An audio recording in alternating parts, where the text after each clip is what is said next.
കോഴിയാണോ മുട്ടയാണോ ആദ്യമുണ്ടായത്? നൂറ്റാണ്ടുകളായുള്ള ഈ ചോദ്യത്തിന് ശാസ്ത്രം ഇപ്പോൾ കൃത്യമായ മറുപടി നൽകുന്നു. ഉത്തരം കേട്ടാൽ നിങ്ങൾ ശരിക്കും ഞെട്ടും. യഥാർത്ഥത്തിൽ ഉത്തരം മുട്ട എന്നാണ്.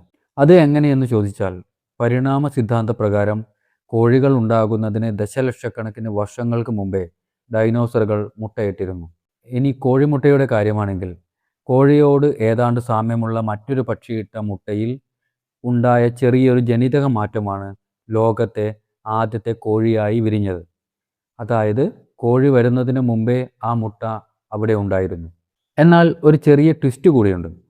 കോഴിമുട്ടയുടെ തോട് നിർമ്മിക്കാൻ സഹായിക്കുന്ന OV17 എന്ന പ്രോട്ടീൻ കോഴിയുടെ അണ്ഡാശയത്തിൽ മാത്രമേ കാണപ്പെടുന്നുള്ളൂ. അപ്പോൾ കോഴിയില്ലാതെ മുട്ട എങ്ങനെ ഉണ്ടായി?